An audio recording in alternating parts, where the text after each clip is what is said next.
Papa, oh.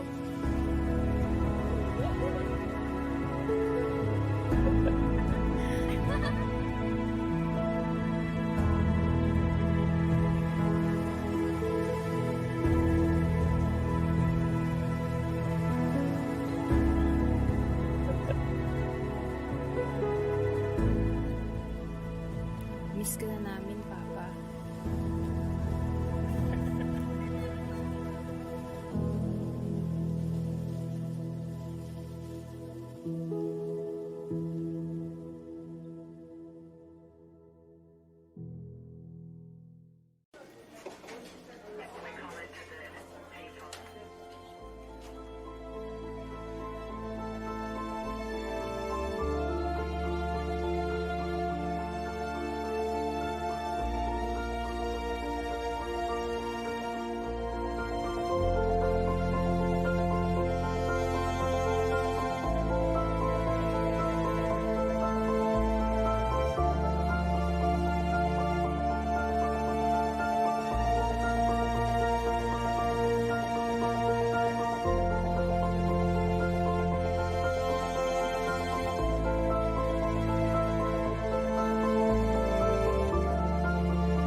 Ang kulit niyo ikaw ah.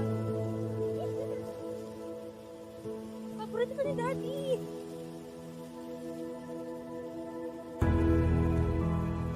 Ma, inisipin ni Papa, oh.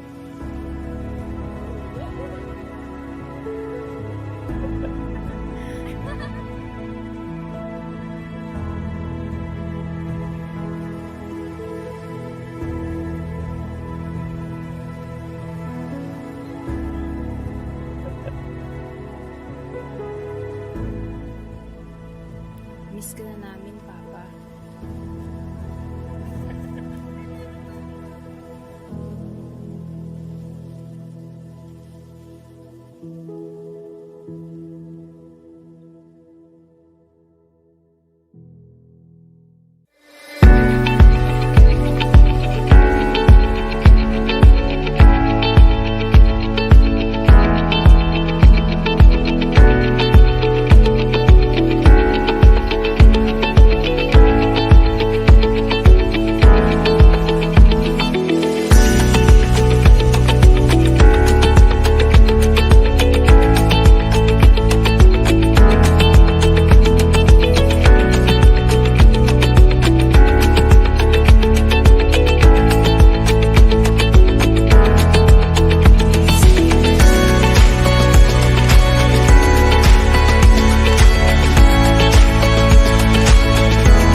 And we are live and hot.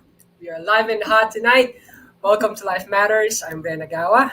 How are you? Attorney JD. I'm good, Ren. I'm Attorney Justin Buduan. Good evening to all of our viewers in the official Facebook page of St. Peter Life Plan and Chapels, and also to our viewers in the YouTube channel. Yeah, it's been scorching hot talaga, no, attorney, for the past couple of days. We've been touching that 40 degrees really consistently, no? Kaya dapat talaga, besides sa pag-iingat natin sa COVID, alam mo yun, conscious tayo na hindi tayo ma-dehydrate, hindi tayo ma-high blood, di ba? At lalong-lalo na, tignan mo yung segue ko, lalong-lalo na hindi tayo atakihin ng alta presyon. Tama? Tama ba, attorney? Tama. Pero teka, may papakilala muna ako sa'yo. Ito ang kasama ko sa work from home. Kilala mo ba siya? Hindi. Siya si Hello. Muscle. Yung mga kasama natin. And this is exactly how we should look like. We should be fit. Kahit na mainit, di ba? Para hindi tayo atakihin ng alta presyon at tayo ligtas sa COVID-19. Di ba? So, guys, without further ado, here's our guest for tonight. Sobrang init ng panahon lately. Nakakaalta presyon, di po ba?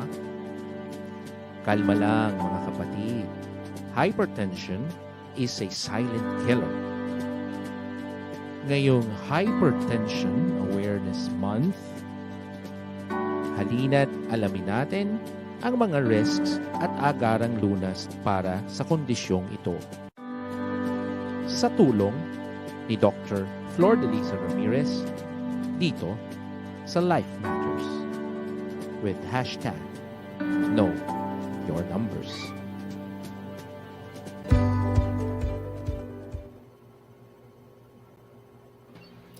Hi, Doc!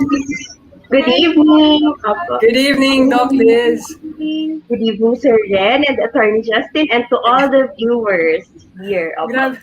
Grabe naman, Sir Ren. Siyempre, Ren na lang, ma'am. Nahiya naman ako. How's your evening? Nakapaghapunan ka na ba, ma'am? O kami ang pumipigil sa iyong paghapunan. Hindi, not yet, but I'm excited. I'm looking forward to it later. Pag mas relax na tayo. Great. How about you? Abay, syempre, pakape-kape muna tayo. Alam mo, doktora, tulad ng sinasabi namin sa mga medical practitioners na nagiging guest namin, sa mga frontliners, no? We really want to express our gratitude sa sacrifices ninyo, lalong-lalo na ngayong panahon ng pandemic, no?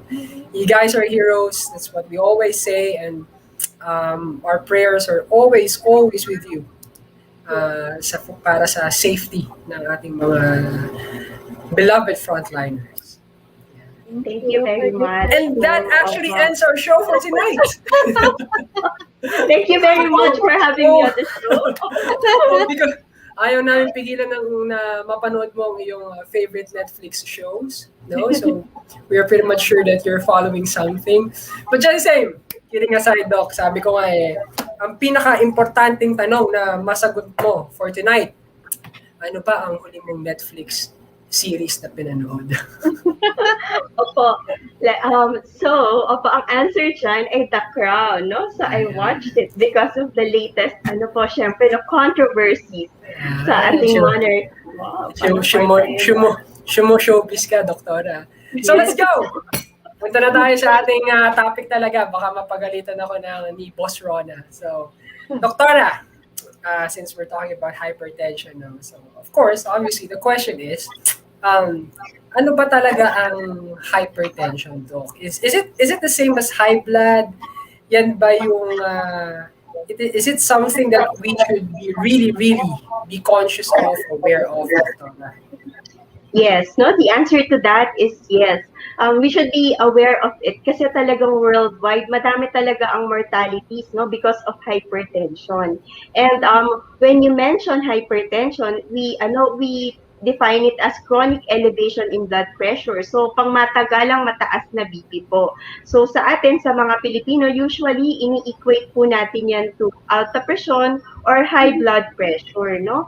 Although, in reality po, sa aming mga medical practitioners, may mga grade pa po siya. Depende kung ano yung numbers niyo. So, tama kayo. You have to know your numbers. Doktora, ibig mong sabihin, hindi siya basta high blood. Talagang, anong sabi mo, chronic elevated? Chronic elevation. Dapat matagal po. Persistently elevated, no? So, hindi lang siya one time. Like, for example po, kung nag-gym si Mr. Muscle Pig, no? Definitely, tataas ang BP niya, tataas ang pulso niya. Kasi I don't think so! I'm so fit. But he's so fit and healthy. So malamang po, that is just a transient, no? Pansamantalang pagtaas ng BP at hindi talaga hypertension. Okay?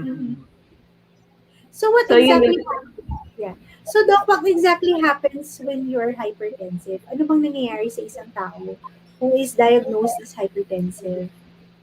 Usually po, tumataas talaga yung BP niya. No? So what that means po is yung yung pressure po nung blood against yung mga ugat sa katawan natin, no? So yung mga arteries natin, mas mataas po yung daloy mas mataas yung pressure ng dugo doon, no? So yun po actually yung systolic BP, yung numbers po ng BP natin, yung taas at saka yung baba. Yung systolic BP, yung number sa taas, tsaka yung diastolic BP, yung number sa baba. Nagko-correspond po yun dun sa pressure sa ugat natin kapag nagpa-pump yung heart. So yun yung number sa taas. And kapag at rest yung heart. Ngayon po, kapag po mataas ang BP, ibig sabihin po, palaging mataas yung blood pressure doon. Merong normal na level ng blood pressure and it's usually 90 to less than 120 yung number sa taas or the systolic BP, and sa baba po naman it's usually 60 to less than 90. So anything above that is actually elevated BP, and kung sobrang taas talaga niya, like it's 130 over 90, usually po mga hypertension na talaga yan, no? And we usually treat when the level is around 140 over 90 persistently. Okay, so Doc, as a follow-up question, that is on the assumption that you take your BP every day for you to know if it's elevated or not, diba? What if you're a kind of person who doesn't take your BP every day? What are the usual signs that you have elevated blood pressure already, or you may already be hypertensive na? Opo. Actually, I'm sad to say, it's sad to say na minsan kasi the hypertension is labeled, it's described as a silent killer because sometimes it does not have any symptoms. Pwedeng wala talagang sintomas na mararamdaman. Kung hindi ikaw yung tao na nag-iisip na baka tumataas yung BP mo, pwedeng hindi mo rin siya mini-measure talaga on a regular basis, no? Pero minsan, for those na merong mga symptoms, usually ang nagiging symptom nila is headache, minsan nagbe-blur yung vision, so mga ganun po ang nararamdaman nila, no? Pero very, very mild, so that pwede kang tumaas ang BP slowly over the years and you don't notice it kung hindi ka talaga nagpapacheck ng BP. So, Doktora, ang ibig mong sabihin, it is something that really has to be monitored. Ganun ba? Yes, it still has to be monitored, opo. We would say, na ideally, i-monitor niyo yung BP niyo when you go to the doctor's appointments, no? So, at least once a year na may measure yung BP, ganon. But if, for example, ikaw na yung type of person na maraming sakit, no? Medyo mataba ng konti, no? Nandun tayo sa overweight or obese na level. Sedentary tayo, hindi tayo mahilig mag-exercise. Stress tayo lagi sa work, no? Then, dapat i-check mo na rin yung BP mo once in a while, no? Kasi talagang it can creep up slowly. Doktora, naririnig natin palagi yung sinasabi na lahi, di ba? Lahi mo may asthmatic, di ba? May lahing diabetic. So, pagdating sa hypertension, is it the same din ba? Is it something that you acquire? It's something that runs through your genes sa isang pamilya? Ganun ba siya, Doktor? Yes, meron po siyang actually no, both yes yun. It can be genetic and it can be acquired, hereditary and acquired. So meron talagang mga ano po mga pamilya po no na merong tendency or they have the gene to have hypertension early on. And meron ding iba na pagkapanganak pa lang because of their organs no may mga konting problem kunwari sa hormones ganun. So may predisposition talaga sila to develop hypertension. And yet, majority of the cases po, no, majority of essential hypertension, that will be about 95% of all cases, wala talagang specific na mapapinpoint na reason kung bakit nagka-hypertension. So, it will be a combination of factors. Like I said, yung lifestyle, ano po, if you eat too much salt, you don't exercise, you smoke, meron po kayong vices, sometimes other people take drugs, so all of those things can make you acquire hypertension. Natatawa ako, Doktora, kasi habang dinidescribe mo yung mga bagay na somebody keeps on popping in my mind. You can ask Attorney JD who that person is later. Anyway, I'm sorry to cut you. I just had to say that anyway. Go ahead, Doktora. Yeah. Yeah, so yun, both yes po ang sagot dun sa question na yun, no? Kaya some people, they really are predisposed to it, so mas maaga natin silang binabantayan. When we see patients in the clinic, ano po, we do the history taking, and part of it, yung family history matters a lot, no? Nagkaroon ba ng early heart attack ang mga, ano po, ang mga ancestors mo, no? Like, ascendants, no? Like your parents, meron bang nag-heart attack before age 40s or 50s, nag-stroke before 30s, ganyan po, no? Or talagang may history ng hypertension, then we look more closely dun sa iyo. We will monitor you more closely because of that.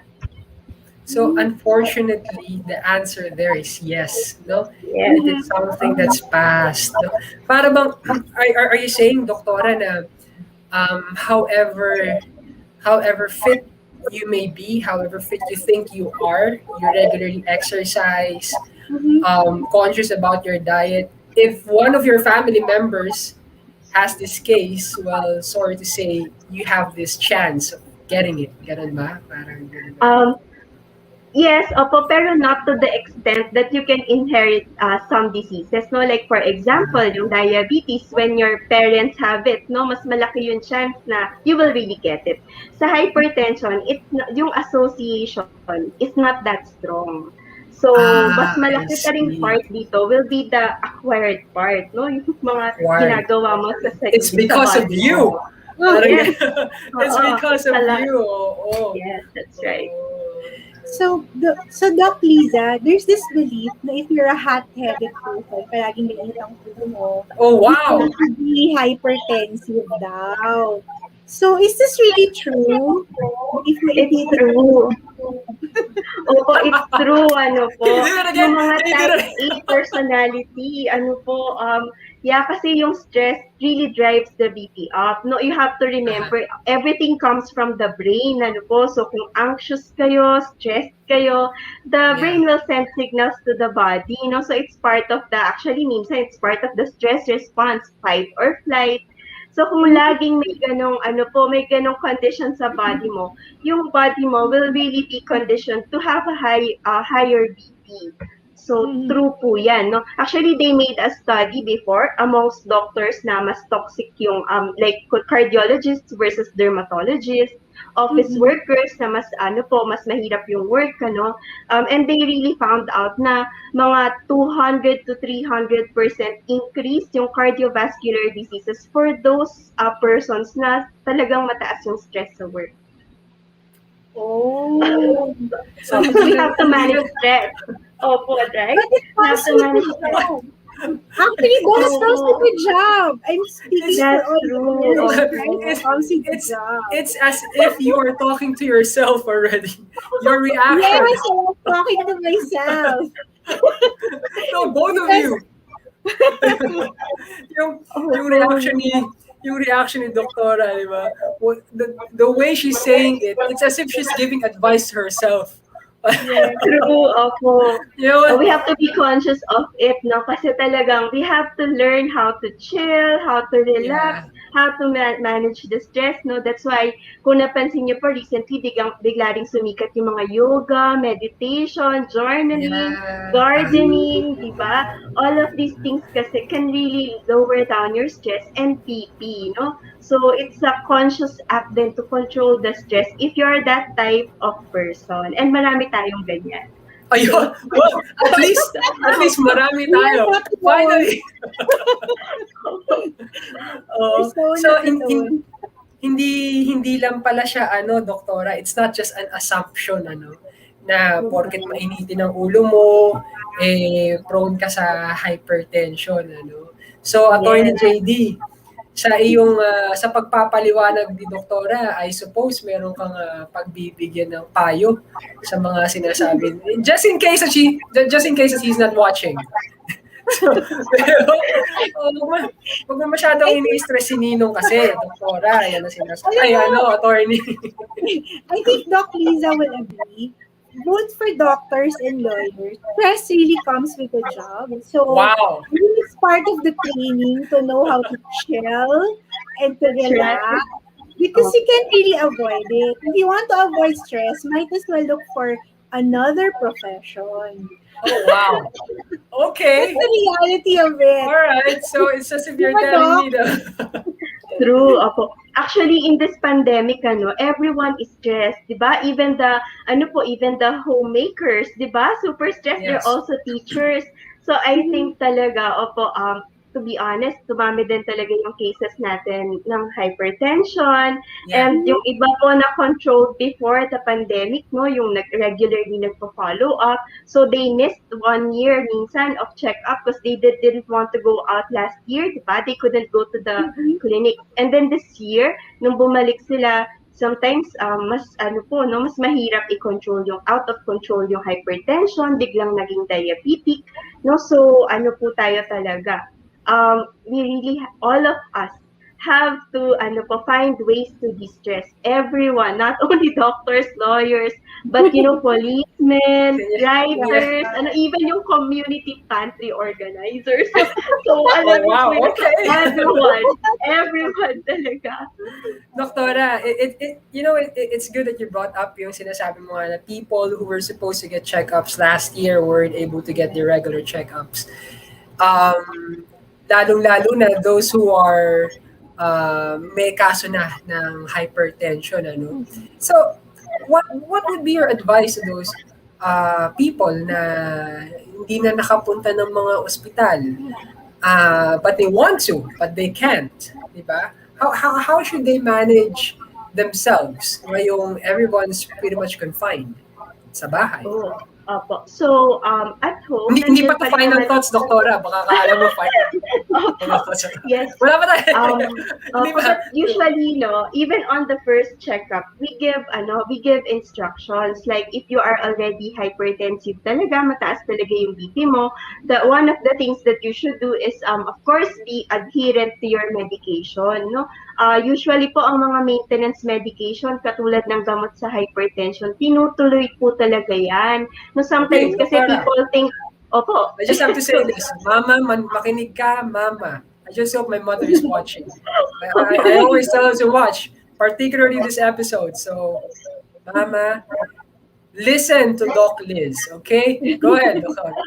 Opo, kasi usually tinitigil po ng iba. No? So when we give prescriptions, minsan po nakalimit lang yan kung kailan kayo dapat bumalik. And during the pandemic, hindi nga nakabalik yung mga patients, So, what you need to know about maintenance medications is that they're really maintenance. So, more or less, for life po yung iba dyan, lalo na yung for BP.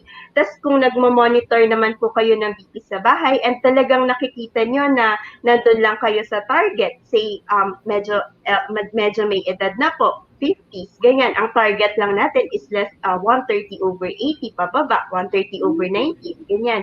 So, you have to take your medication kasi po pag inalis niyo yung gamot ninyo, baka tumaas yan, no? Lumagpas kayo, magwala yung BP. So, first, you have to be adherent to your medication. Second is you have to follow the low salt, low fat diet, no? Bawasan ng Oh my, low salt, bawasan ng low asin, salt. low In short, fat. walang lasa. Yeah. In short, walang lasa, walang Well, fun. Opo. May fun dyan kasi may herbs and spices, no? So, magiging parang Italian tayo. Opo. We will have to add yung mga natin, yung mga basil, yung mga rosemary so that magkaka-flavor and it doesn't have to come from the salt. Okay? So, low fat, iwasan po natin yung mga pinipirito masyado, no? So, yung mga fast food, yung mga dinadunk sa cooking oil, no? Like yung mga donuts, yung mga Oh chips, my, potato that is so chips, sad. yung mga favorite natin, opo. That is so sad. Fries, yung mga ganyan po. So, medyo iiwas po tayo or i-limit talaga natin yung intake nun. What else? We can do exercise at home, no? So, ang recommendation ng Philippine Heart Association is 30 minutes of moderate aerobic exercise. So, brisk walking counts. Kahit 30 minutes, 5 times a week, that will do wonders for your heart. No, kasi talagang di ba, sitting is the new smoking, sabi nga nila. But you can walk at home. You can climb up and down the stairs, no, mag-ingat lang. You can do weight training sa bahay kahit mga if you have yung mga sets, no, yung mga kahit yung mga tigpa 5 pounds or even yung mga Coke bottles ninyo, no, but you can use that as weight. And then you drink So- it afterwards, no? No, No? not too much sugar, Sorry. So life Well, matters. you have to be specific. Yes. Water na lang po. All right, okay. So all right. let's use the mineral water bottles. So, and then what else can they do at home? If they're smoking, they can already stop it, no? Oh, wow. I really hope Ninong is watching. Attorney JD, you better tell your boss, okay? All of So if this, they're drinking that Dr. alcohol, is saying. Oh, yeah. opo, inipon ko po talaga to, no? Para sa ating mga Oh, viewers. man. So for our if you're Yeah. drinking alcohol, then may limit din po, no? Mhm. So for women, it's just 1 drink per day so that you don't destroy your liver and you don't increase your risk of heart disease. And for men, 2 drinks per day, no? So ano ba yung 1 drink? Ang 1 drink po Fair is enough. 300 ml of beer, no? So parang 1 bottle of beer or 100 ml of wine or 1 shot of hard liquor. So 1 shot lang. Opo, whenever I have patients, madami talaga. Nagbe-binge drinking sila. So may limits po so that you are protected. So that those are the things they can do. And they can consult through telemedicine. Oo nga. is like Oo nga. Yeah. Babalik na ako doon sa original na listahan namin ng mga tanong. Sabi, I know, Doctora, that you've answered this kanina, but maybe you can expound on this one, no? Yung pagdating sa hypertension, no? Sinabi mo kanina baka pwedeng magsimula ng mas maaga, no? So, is it something that develops as you age? And how young can you acquire it? Well, wait, i-entertain muna natin yung question ni Ma'am Rona. Ayun na pala. Tinanong na niya, what's the earliest stage? Oh. Parang may toddler, nagkakaroon nga ba ang mga toddler ng hypertension? That's her question. How early? How early can you get it? Pwede po, no? Kasi talagang there are certain diseases, yun na nga po kung talagang at birth, no, may congenital problem sa heart or sa blood vessels, merong problem sa kidneys.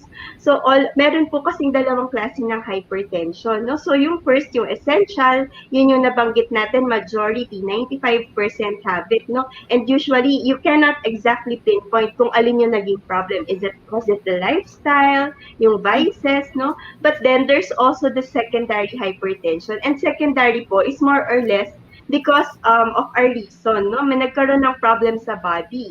So, yun po yung mga may problem sa kidney, may problem sa heart, no? So, hindi, of course, even at a younger age, pwede siyang mag-present. Actually po sa amin, for the adults, no? Since internist ako, if you are younger than 30 and you present with hypertension, i-work up po namin kayo for secondary hypertension. We have to look for the reason kung bakit kayo nagka-hypertension so we can address it and hopefully correct yung hypertension. So, ganun po siya. Any age.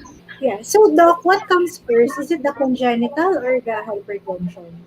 You have the Yung congenital first? Opo, you have the congenital. It's at birth, no? Talagang merong problem sa structure ng minsan yung mga arteries, no?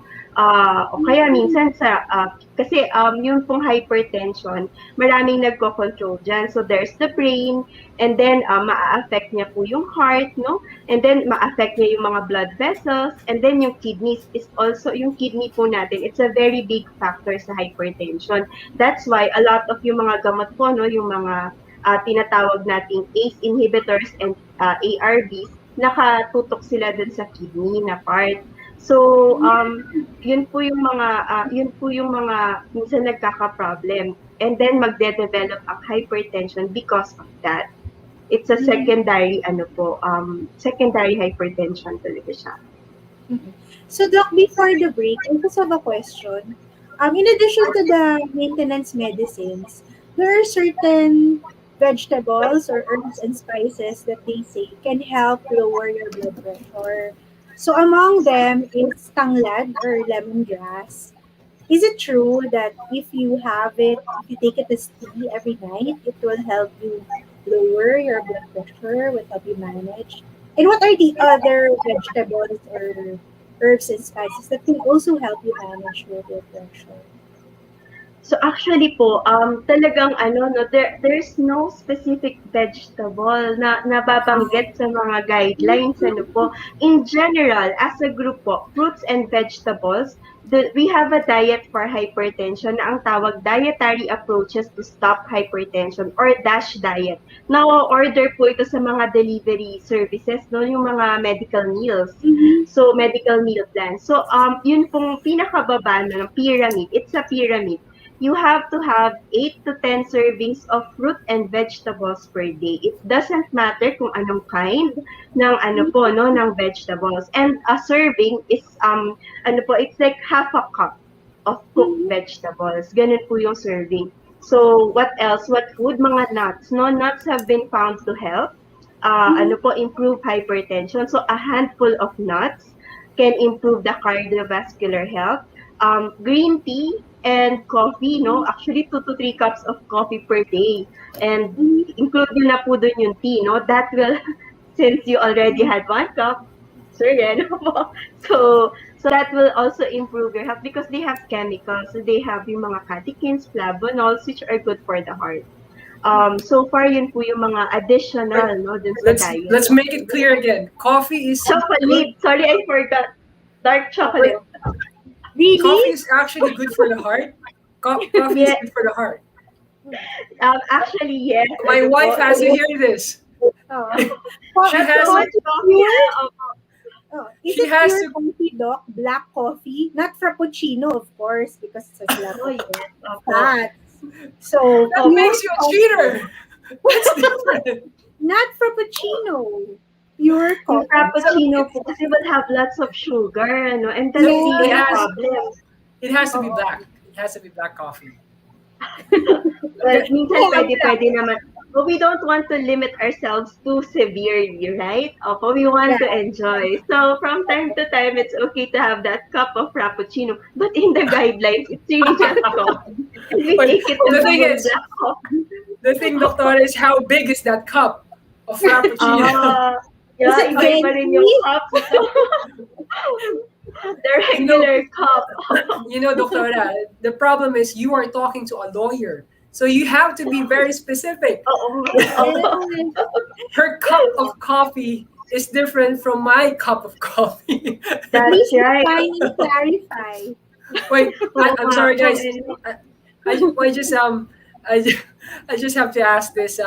Miss Sexy is asking, as mentioned by me, super hot ng panahon ngayon. Pwede ba siya maging reason for a person na ma-high blood? Now, of course, you have to answer this, Doctor, but it's 7:34. We gotta have to have a halftime break, all right? Huwag mong kakalimutan yung tanong, ha? Super hot ng panahon ngayon. Pwede ba siya maging rason na ma-high blood? We will answer that. No, I'm sorry. Doktora will answer that when Life Matters returns.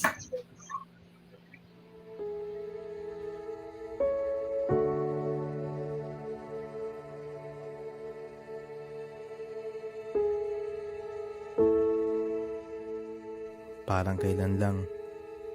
Nung nag-aaral pa ako, lagi kang nasa tabi ko.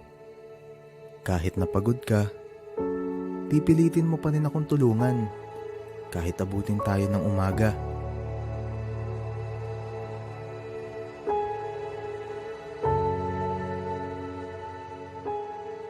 Natuto ako sa mga aral na paulit-ulit yung sinasabi at pinapaalala. Kahit minsan, nakakasawa. Pero ma, pa, tama pala kayo. Kaya kong tumayo sa sarili kong mga paa. Matapang na harapin ang mga pagsubok sa buhay. Nang dahil sa paggabay niyo. Alam ko, lagi niyo pa rin akong binabantayan. Ma, pa, salamat sa lahat.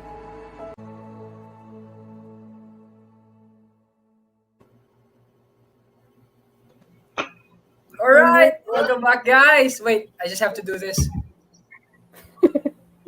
3 cups. 3 cups. You are such an angel, Doctora. At least my wife heard that. Oh, she has to. What were you saying about chocolates? Chocolates are actually good for the heart. Dark How many? chocolate. Dark chocolate. Up to 1. Wow. For 1 ounce. Actually, konti lang siya, no? Opo. So Yes, I'll just stick with the coffee, no? Yeah.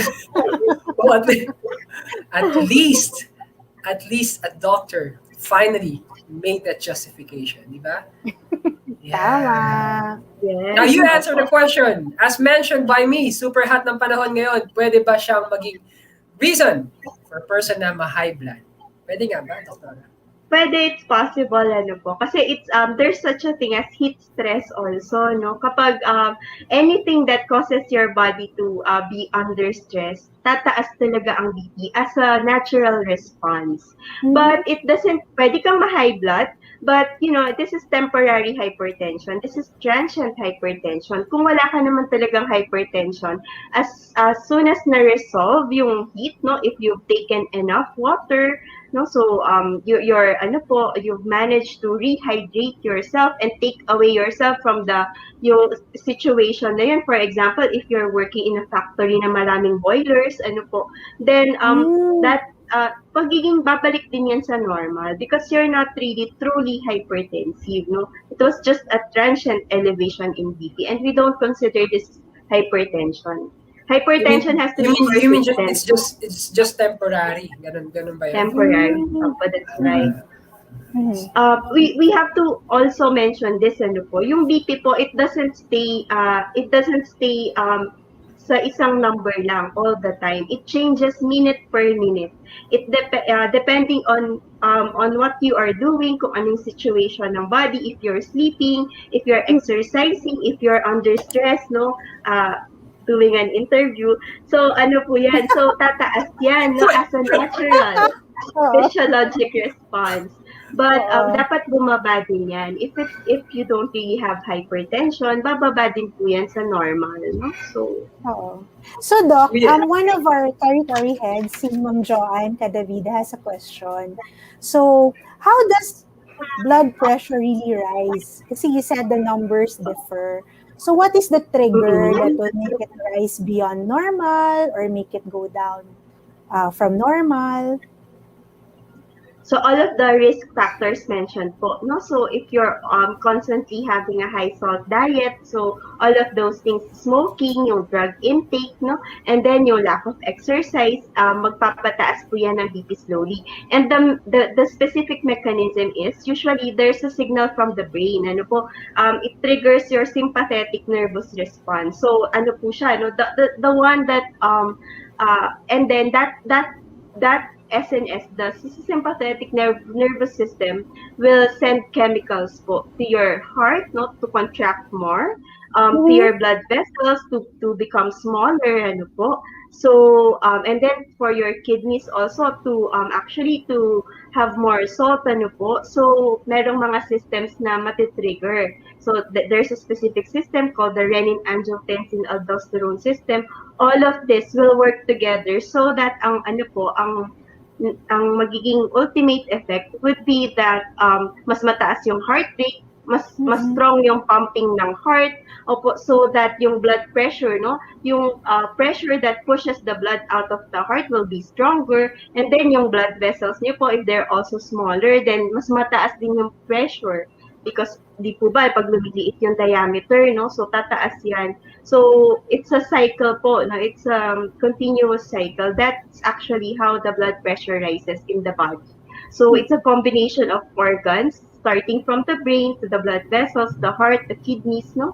And yun po. But in general, the ultimate endpoint will be that blood pressure against the walls, no, sa ano po, sa heart and in all over the body will be increased. So, And because yeah. Mhm. So, follow up lang, what are the physical manifestations of those? Kasi those are medical terms that may not be easily understood by lay people. Like some people say when you're sumasakit yung batok, that might be a sign that you have high blood pressure. Or what are the other physical manifestations that could be signs that you have elevated blood pressure? Opo, so actually, as mentioned before, it could be a silent killer, no? You could be having hypertension, opo, but And you don't know it. Opo, you don't know it, no? You don't take your BP, so you don't know it. And it actually happened, even to relatives of doctors, no? Talagang ano po, sometimes it creeps up that slowly. And then for others po na may symptoms, sometimes it's really yung headaches, no? Sometimes may nagno-nosebleed, opo, blurred vision, very rarely merong mga nagkakaroon ng dizziness, sometimes meron pong mga chest pain. But pinaka-prominent po kasi yung yung effects ng hypertension kapag po meron ng like for example, if there's a hypertensive emergency. So this is a term na kailangan alam niyo po. This is when you bring the patient to the hospital. Regardless of whether meron siyang sintomas na nararamdaman or wala, kapag ang BP po niya ay 180/120, then kailangan siyang dalhin sa hospital because this person... Parang sinagot mo na yung tanong dito, question. There's a question. Tapusin mo muna siya, sabi mo, Doktora. Go ahead. So ang the numbers to remember are 180/120. And it doesn't matter kung may symptomas, ano po. So ganito po, kailangang emergency po ito. This is called a hypertensive crisis. And kung meron siyang organ damage, for example, nag-stroke talaga ang pasyente, nag-heart attack talaga ang pasyente because of the high BP talaga, no? So then, ang tawag po sa kanya is hypertensive emergency. And then, kung wala naman pong target organ damage, tumaas lang yung BP at kailangan lang pababain sa hospital quickly, no? Then, hypertensive urgency lang yun. So, of course, we don't want yung emergencies to happen. Kasi nag-iiwan siya ng ng problems talaga. Like, mga heart attack, stroke. Yeah. Ryan, can you pose a question by Ms. Gay earlier? There you go. Question is from Ms. Gay. Isa po siya sa aming mga branch managers. And her question is, gaano po ka-risk pag laging 170/120 ang BP? So, gaano ka-risk? So, I guess the question is, it's very risky. Pero, high risk. Opo. Here's the catch.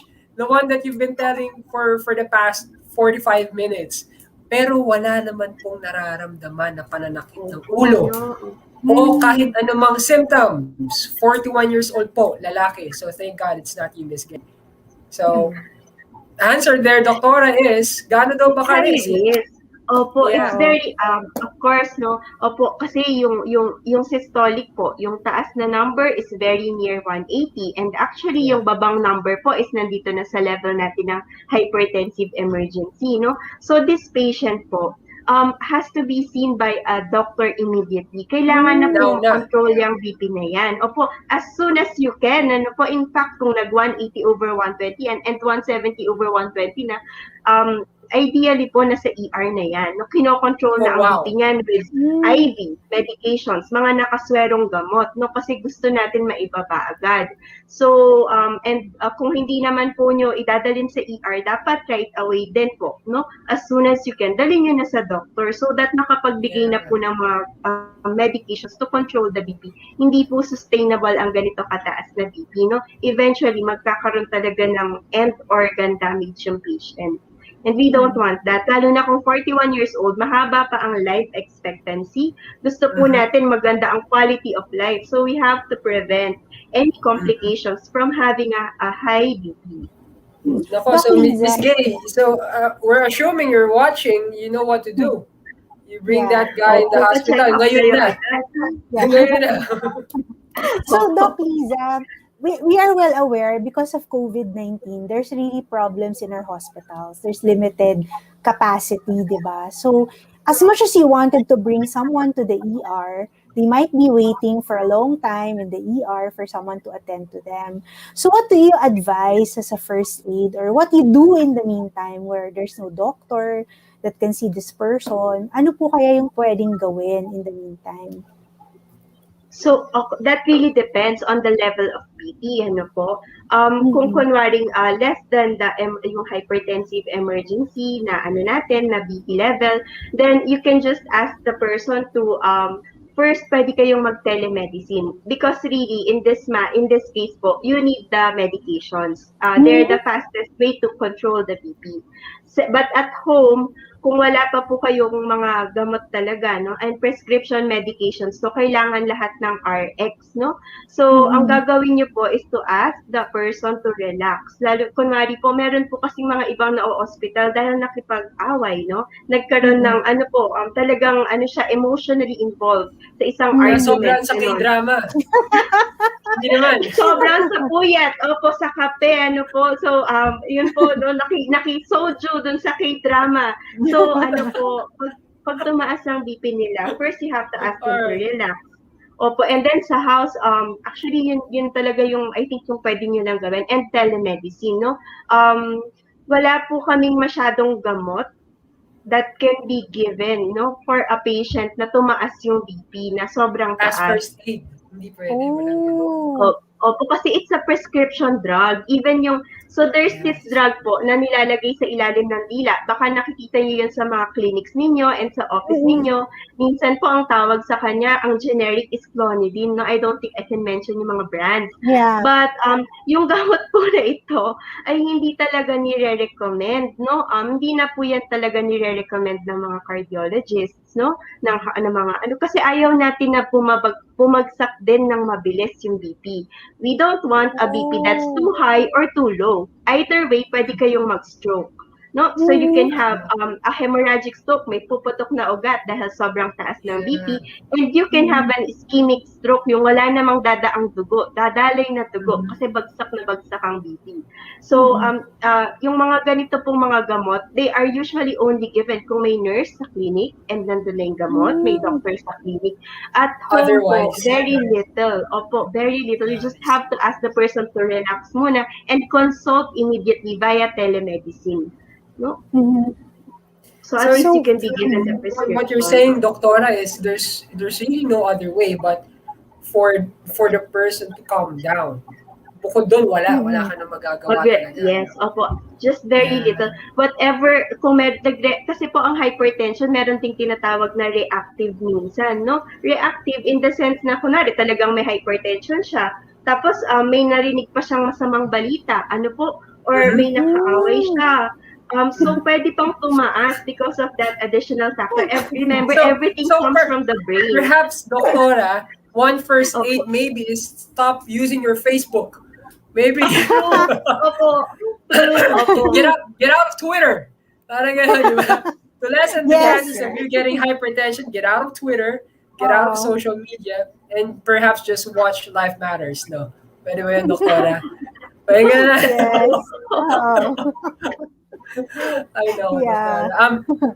Doktora, naririnig natin, di ba ngayon, ngayong dumadaan na yung vaccination natin, andyan yung A1, of course, yung frontliners, the A2, yung mga senior citizens, and then the A3s, yung mga may asthma, yung mga hypertension, sinasabi na may mga comorbidity, di ba?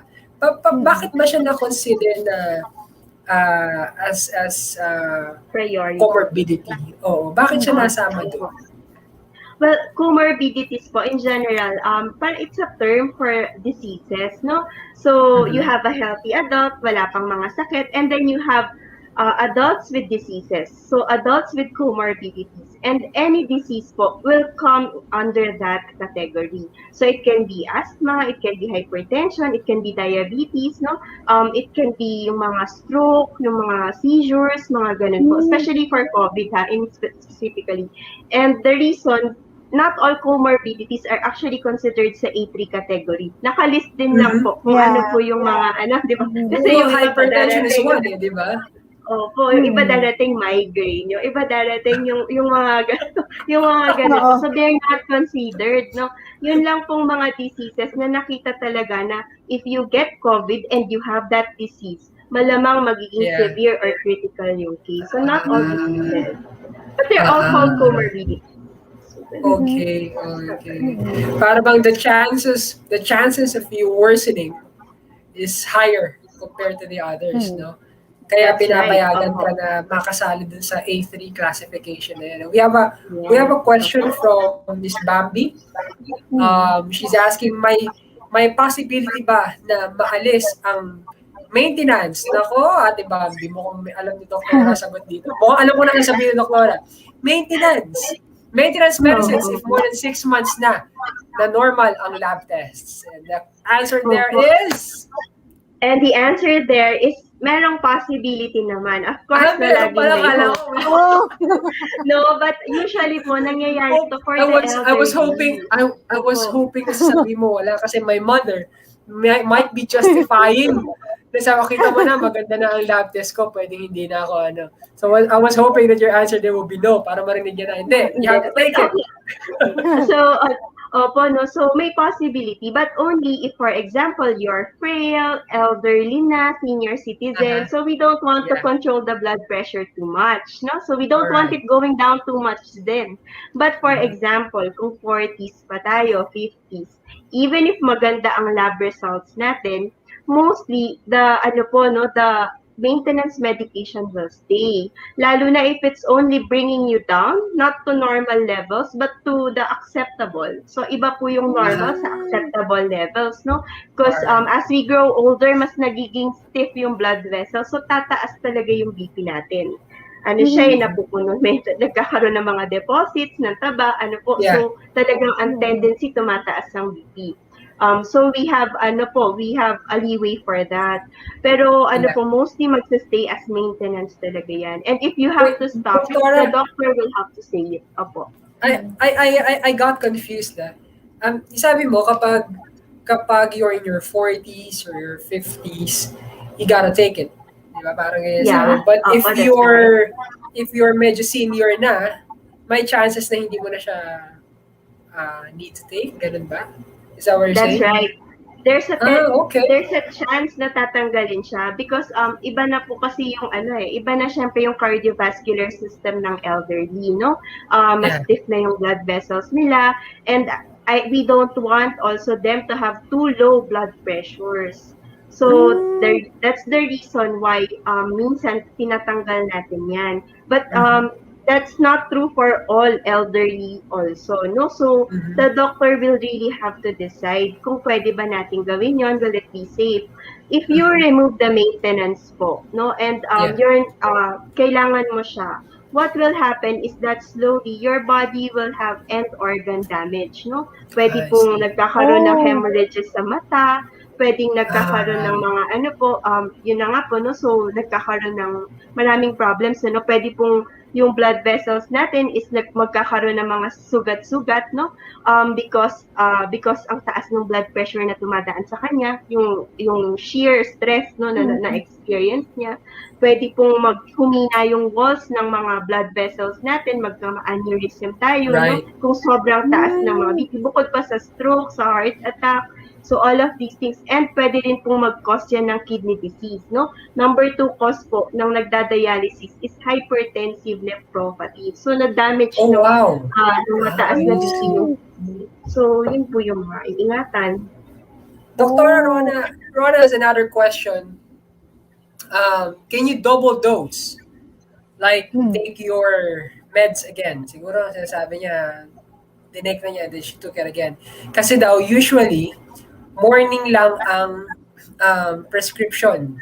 And high blood ka sa gabi. So, am I even supposed to ask that? Is that... Kasi may hahag sa doon. It's a valid No, kasi sa chat eh. So, I have to ask that. Pwede ba? So, ganito po siya, no? Opo, actually, one of the things that you can do, kunwari hypertensive kayo, tapos tumaas yung BP ninyo, is maybe to take, to take your medications early. Kunwari po, meron kayo sa umaga, tsaka meron kayo sa gabi. Tapos tumaas ang BP nyo midday, no? So, pwede nyong agahan yung pag-take ng isang gamot. In Miss Rona's case, can we double dose? Well, it depends kung ano pong gamot yon, no? Kasi some medications, baka naka-maximum dose na po siya and only given in the morning because ang action niya 24 hours. No, so these are like amlodipine, no, yung isa sa mga pinaka-common na gamot.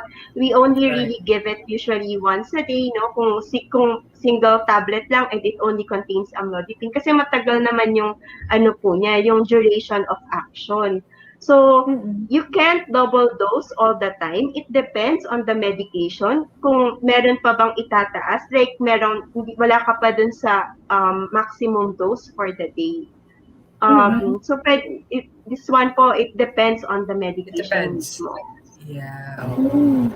Si Miss Rona also has another question naman on hypertensive emergency. What is too low na blood pressure? Kasi you mentioned the one that's high. So what is a too low blood pressure naman, Doc? Too low blood pressures po usually happen, no? And they happen in the context of dehydration. Nagsusuka usually merong scenario na ganito, nagsusuka yung pasyente, nagka-COVID, nag-LVM, nagsusuka, no? So, babagsak ang BP niyan. Kasi yung blood volume kumonti, no? So, second is kung merong grabbing infection, bababa din po yan. And usually, what we consider low blood pressure is less than 90/60. So, ito po yung, tas merong mga ganong scenario po, no? Sometimes, people walk around ang BP 80/60, no? So, meron ding mga ganyang tao. As long as they don't feel anything bad, and yun yung usual na BP nila, then, walang problem sa kanila. Ano po, too low a BP is only important kapag meron pong condition na kasama yan. Like talagang ayun na nga po, no, hypovolemic, mababa ang blood volume, or grabbing infection na, or nag-heart attack, no? So ang heart may problem, cardiogenic shock. Mga shock, shock types po. So ganun. Okay. Doktora, meron bang natural remedies para ma-prevent ang hypertension? Natural remedies. So, healthy lifestyle. Natural remedy. Stop it. Get out of Twitter. That's a natural remedy. Stop Get out of That's what. Oh, anyway. So, yeah.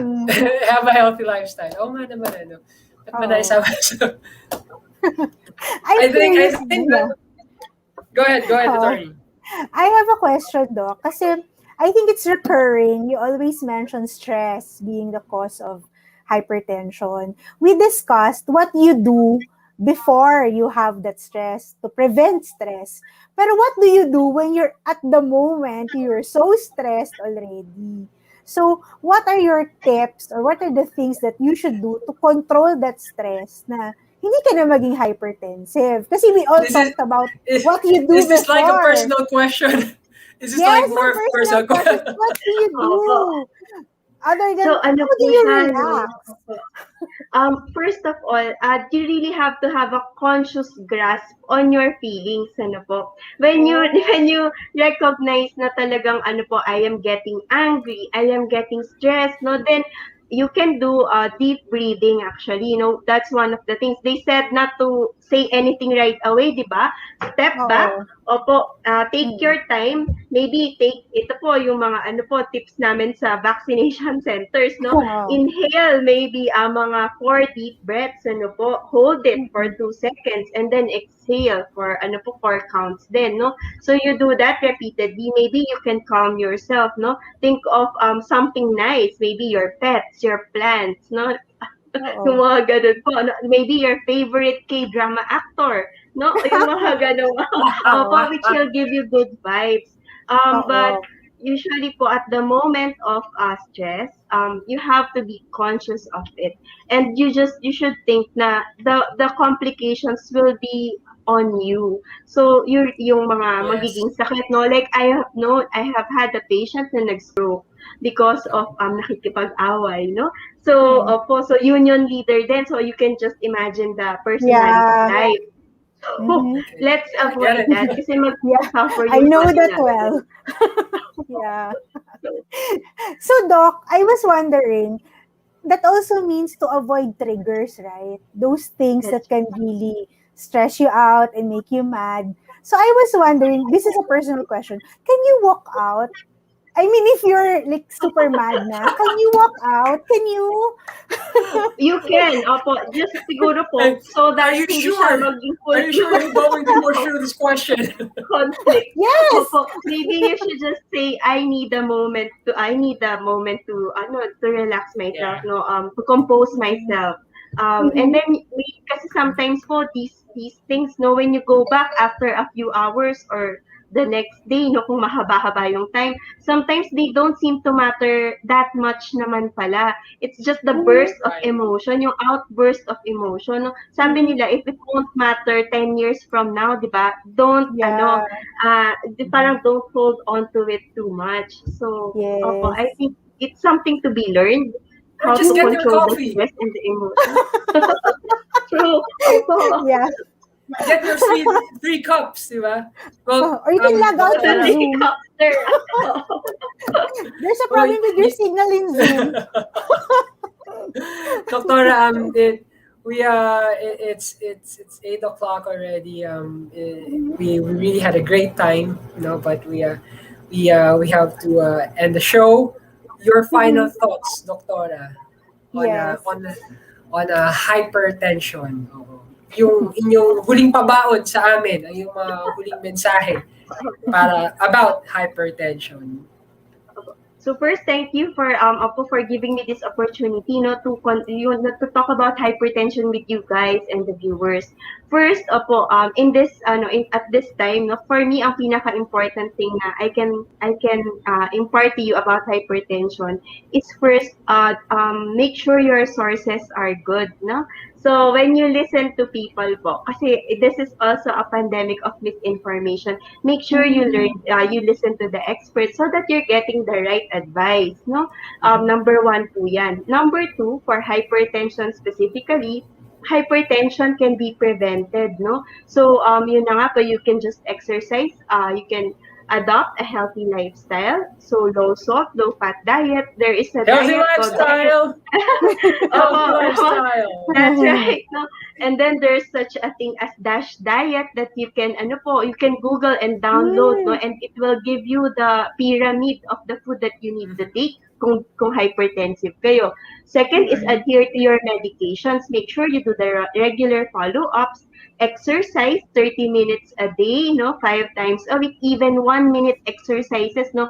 Philippine Heart Association has the Fit Heart Minute. That they're really they're really imploring everyone to exercise because yun na nga po, no, sitting is the new smoking. So just standing alone will lessen your risk of mortality, no, yung from cardiovascular diseases. So don't sit too much, exercise. And then ano pa po yung mga iba, smoking, don't smoke, no? Don't do drugs. So So, manage your stress. Well, I guess that's a given. So I guess that's all. Opo, that Wow. really concludes everything we want to Yes. remind you about hypertension. Thank you. So, Thank you so thank you, much. Doc. Sa Yeah. mga nag-post ng question, we're sorry, I know you guys have a lot of questions. We appreciate yung mga pinost nyo kanina. We'll really try our best next time to accommodate all the questions. But yeah, it's something that's great. We want the show as interactive as possible, and we really appreciate na nakikinig kayo and you're watching. Yeah. Yes. So, just stay there, Doc Liza. So, we Oo, want yung to thank you. Yeah. Yung We want practice natin kanina, ha? Natatawa na ako Yeah, agad yeah, po. yeah. I remember. Practice natin kanina. Okay. Game na, So we game na. want to thank our viewers tonight for joining us in another relevant, timely, and very informative episode of Life Matters. So we want to invite everyone to subscribe to our official YouTube channel. Click the bell so that you're updated if we have new episodes. And then Where's also that click bell? like. There's a bell there. You have to find the bell. There is! And then you have to like our Facebook page, the official Facebook page of St. Peter Life Like Plan it. and Chapels. And that's all. So we want to remind everyone, do take care, strictly follow health and safety protocols, and stay safe because Life Life matters! Matters. Happy weekend! happy Happy weekend! weekend, everyone. Bye, guys!